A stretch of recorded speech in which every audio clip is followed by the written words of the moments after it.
Hi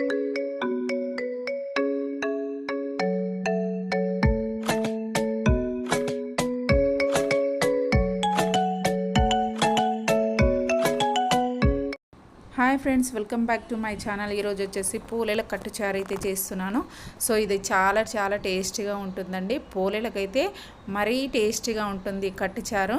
try చేయని వాళ్ళు ఉంటే ట్రై చేయండి. ఇప్పుడైతే నెక్స్ట్ వీడియోలోకి వెళ్దాం. కొద్దిగా ఆయిల్ పోసుకున్నాం, కొంచెం వేసుకోవాలి చారుకి, ఎక్కువ అవసరం లేదు ఆయిల్. సో కొంచెం ఆయిల్ హీట్ అయిన తర్వాత జీలకర్ర ఆవాలు వేసుకోవాలి తాలింపు కోసం. ఆవాలు, కొంచెం జీలకర్ర,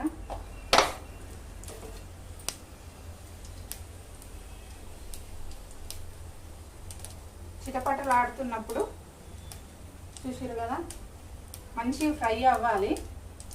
అవుతుంది చిటపటలు ఆడుతున్నప్పుడు ఏం చేయాలి, ఉల్లిగడ్డ పచ్చిమిర్చి వేసేసుకోవాలి. ఇట్లా చిటపటలు ఆడుతున్నప్పుడు సన్నగా కట్ చేసుకున్న ఉల్లిగడ్డ పచ్చిమిర్చి వేసి ఒకసారి కలుపుకోవాలి.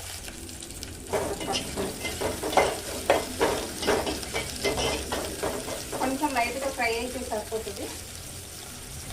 దీంట్లోకి కొంచెం కరివేపాకు, కొంచెం ఫ్రై అయిన తర్వాత మునక్కాయలు కూడా వేసుకుందాం. మనం దీంట్లోకి ఇప్పుడు మునక్కాయలు కూడా వేసుకున్నాం. వాటితో పాటు పచ్చిమిర్చితో పాటు ఇవి కూడా ఫ్రై అవుతాయి. మునక్కాయలు కొద్దిగా పసుపు వేసుకున్నాం.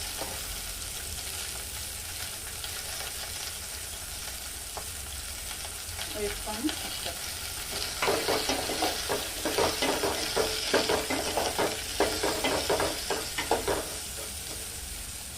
ఇలా కలుపుకున్న వాటిని మూత పెట్టుకున్నాము. ఒక 2 నిమిషాలు అయితే మూత పెట్టుకున్నాము. మునక్కాయ ఆవిరికి ఉడకాలి కాబట్టి. చిన్న సైజు ఒక టమాటా తీసుకొని సన్నగా పొడుగు అయితే కట్ చేసుకోవాలి. ఇట్లా చారు కాబట్టి పొడుగు అంటేనే టేస్ట్ అనేది బాగుంటుంది. సో ఈ ముక్కలు కూడా వేసి, టమాటా ముక్కలు వేసి ఒకసారి కలిపి 2 నిమిషాలు అయితే మూత పెట్టుకుందాము. ఇట్లా కలుపుకొని ఒక 2 నిమిషాలు టమాటా కొంచెం ఆయిల్లో దమ్ అయితే సరిపోతుంది.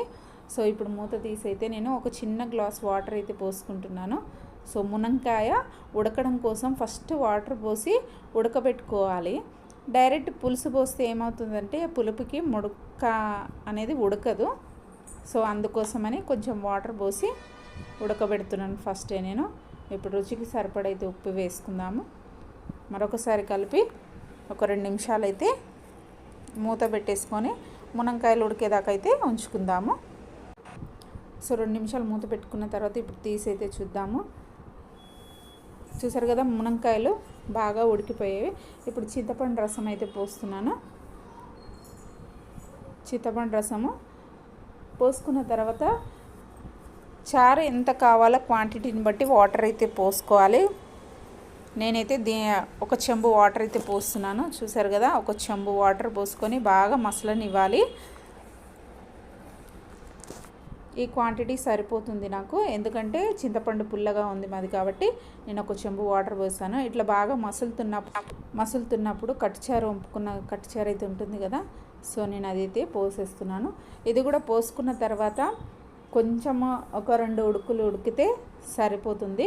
ఇప్పుడు ఈ రసంలోకి టేస్ట్ కోసం నేనైతే ధనియాల పొడి, ఒక స్పూన్ ధనియాల పొడి, దాంతోపాటు జీలకర్ర మెంతుల పొడి కొంచెమే వేసుకోండి, ఎక్కువ వేసుకుంటే చేదు వచ్చేస్తుంది.